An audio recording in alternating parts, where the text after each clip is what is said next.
6'5", 235 pounds, a verified 4.35 40-yard dash, a vertical leap over 40 inches. Arms that seemed to stretch forever, and hands that swallowed footballs whole when defensive backs lined up across from him. They weren't just facing a wide receiver, they were facing a physical impossibility. Before he was Megatron, before he was setting records, before he was embarrassing all-pro cornerbacks, he was a kid growing up outside Atlanta in a disciplined household that valued education first. But by middle school, he was already 6 feet tall. Coaches noticed immediately. This wasn't normal growth. This was different. At Sandy Creek High School, Johnson quickly became unstoppable. Defensive backs couldn't press him, linebackers couldn't cover him, safeties were too small. In his senior year alone, he posted over 1,400 receiving yards and 18 touchdowns.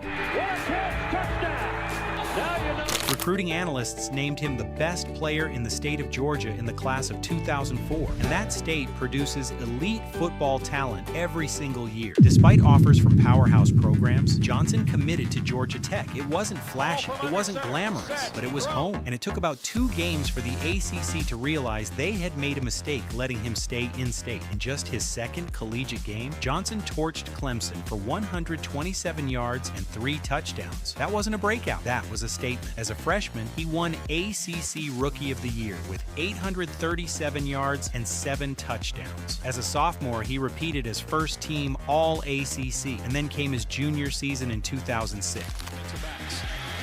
Virginia shows pressure and brings it on 3rd down, and ball fires long across the 76 catches, 1,202 yards, 15 touchdowns, a CC Player of the Year, Biletnikoff Award winner, Georgia Tech's all-time leader in receiving yards and touchdowns. He wasn't just the best receiver in college football, he was the most feared. When he declared for the NFL draft, the hype was immediate. Scouts were already calling him the safest wide receiver prospect in years. 2007 NFL draft.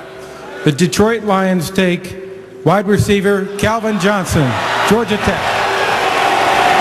But then came the combines. 6'5", 235 pounds, 4.35 40. A vertical jump over 40 inches, a broad jump that rivaled defensive backs. Analysts struggled to compare him to anyone. He was built like a tight end. He moved like a receiver. He accelerated like a running back. There had never been someone that size moving that fast at that position. The Detroit Lions selected him 2nd overall in 2007. The Raiders passed, and history would not forgive that decision. Johnson entered a struggling Detroit franchise. His rookie year produced 756 yards and 4 touchdowns. Solid, promising. Here is Calvin Johnson.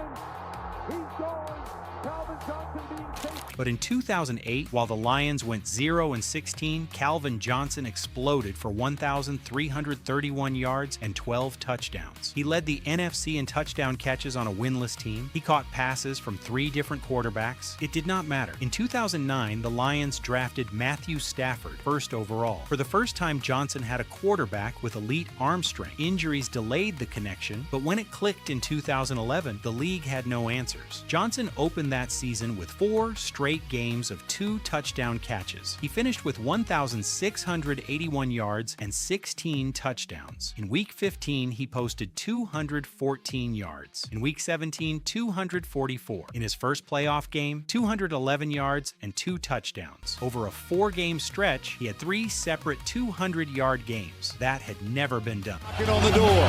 Stafford takes, throws, end zone. Calvin! Then came 2012, the record-breaking season. Defenses doubled him constantly, rolled safeties over the top, bracket coverage, press man with safety help. It did not matter. Starting in Week 9, Johnson went on an 8-game streak of 100-plus receiving yards, an NFL record. During that span, he totaled 1,254 yards. That is an all-pro season in half a year. He broke Jerry Rice's single-season receiving yards record with 1,964 yards. Think about that. Jerry Rice, the gold standard, passed, and Johnson did it despite defenses dedicating entire game plans to stopping him. In 2013, he delivered one of the greatest individual games in NFL history. 14 catches, 329 yards. That is the 2nd most receiving yards in a single game ever recorded. And he did it against the Dallas Cowboys in a shootout on the biggest stage of that week. From 2011 to 2013, Johnson averaged over 100 yards per game across 3 consecutive seasons, 3 straight first-team All-Pro selections. Let's go!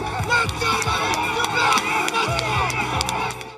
peak, there was no cornerback who could handle him alone. Not Darrelle Revis, not Richard Sherman, not Patrick Peterson. The only solution was help, constant help. What made him so unstoppable wasn't just size and speed, it was body control. His ability to high point the football, his timing, his understanding of leverage, his physicality at the catch point. He turned contested catches into routine plays. And yet, despite all of that dominance, playoff success never followed. Detroit never fully built a championship caliber roster around him. The hits accumulated, the double coverage, the physical wear of absorbing contact in traffic. After the 2015 season, at just 30 years old, Calvin Johnson retired. Come on, man. Down, man. I ain't about to say that. 9 seasons, over 11,000 receiving yards, 83 touchdowns, 6 Pro Bowls, 3 first-team All-Pro selections, the single-season receiving yards record, and a Hall of Fame induction in his first year of eligibility. How good was Calvin Johnson, actually? At his peak, he was the most physically gifted wide receiver the NFL has ever seen. Not the most decorated, not the longest career, but in terms of pure dominance and physical mismatch, there has never been another like him. He wasn't just unguardable, he was inevitable. If you want more deep dives into the greatest players the game has ever seen, make sure you subscribe to Playbook. Drop a comment below. Is Calvin Johnson the most physically gifted receiver in NFL history? And stay locked in for more football stories right here on Playbook.